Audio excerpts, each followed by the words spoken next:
পাকিস্তানের উপপ্রধানমন্ত্রী এবং পররাষ্ট্রমন্ত্রী ইসাকদার হুঁশিয়ারি উচ্চারণ করে বলেছেন, পাকিস্তানের পানির প্রবাহ যদি বন্ধ বা দিক পরিবর্তন করা হয় তবে তা যুদ্ধের প্ররোচনা হিসেবে বিবেচিত হবে। মার্কিন গণমাধ্যম সিএনএনকে দেয়া এক সাক্ষাৎকারে ইসাকদার বলেন, জাতীয় স্বার্থে কখনো কখনো কঠিন সিদ্ধান্ত নিতে হয়, যেমনটা আমরা 9 মে রাতে নিয়েছিলাম। তিনি বলেন, উভয় দেশের মধ্যে পারস্পরিক সম্মান ও রাষ্ট্রীয় পরিপক্কতা বজায় রেখে ইতিবাচক পথে এগিয়ে যাওয়া জরুরি। আমরা চাই পুরো প্রক্রিয়াটি মর্যাদা ও পারস্পরিক শ্রদ্ধার সঙ্গে এগিয়ে যাক। দার আবারও পাকিস্তানের অবস্থান পুনর্ব্যক্ত করে বলেন, আমরা চাই সব বিষয়ে আলোচনা ও কূটনৈতিক পথে সমাধান হোক, যাতে দীর্ঘমেয়াদী শান্তি ও স্থিতিশীলতার ভিত্তি গড়ে ওঠে। কাশ্মীর প্রসঙ্গে দার বলেন, এটি কেবল পাকিস্তানের দাবি নয়, বরং এটি আন্তর্জাতিকভাবে স্বীকৃত বিরোধ।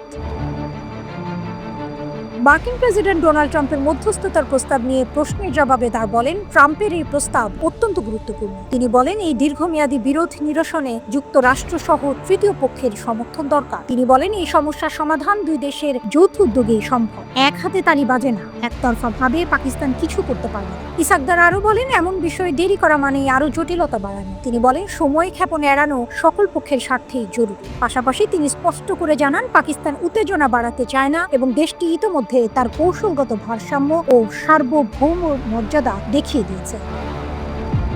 প্রসঙ্গত, কাশ্মীরের পেহেলগাম হামলার ঘটনার পর প্রতিবেশী দুই দেশ ভারত পাকিস্তান জুড়ে তীব্র উত্তেজনা ছড়িয়ে পড়ে এবং পরবর্তীতে তা রূপ নেয় যুদ্ধে। তবে এই যুদ্ধের অবসান হয়েছে যুক্তরাষ্ট্রের মধ্যস্থতায়। মার্কিন পররাষ্ট্রমন্ত্রী মার্কো রুবিও এবং ভাইস প্রেসিডেন্ট জেডি ভ্যান্সের কূটনৈতিক প্রচেষ্টায় যুদ্ধবিরতির পথ তৈরি হয়। দুই দেশের সেনাপ্রধান ও নিরাপত্তা উপদেষ্টাদের সঙ্গে টানা আলোচনার পর শনিবার বিকেল 5টা থেকে যুদ্ধবিরতি কার্যকর হয়। পরবর্তী পরিস্থিতি ও আশঙ্কা। যদিও যুদ্ধবিরতি কার্যকর হয়েছে, তবে এই সংঘাতের ক্ষত এখনো সীমান্তে দুই পক্ষের সেনা মোতায়েন ও নজরদারি অব্যাহত রয়েছে। পরমাণু শক্তিধর দেশ দুটির মধ্যে অবিশ্বাস ও সংঘর্ষের যে শেকড়, তা গভীর এবং দীর্ঘকালীন। বিশ্লেষকদের মতে এই ক্ষয়ক্ষতি ভবিষ্যতে দুই দেশের অভ্যন্তরীণ রাজনীতি, প্রতিরক্ষা কৌশল ও আন্তর্জাতিক সম্পর্কের ওপর সুদূর প্রসারী প্রভাব ফেলবে। সর্বোপরি এই ঘটনা দুই দেশের ইতিহাসে একটি স্মরণীয় অধ্যায় হিসেবে থেকে যাবে।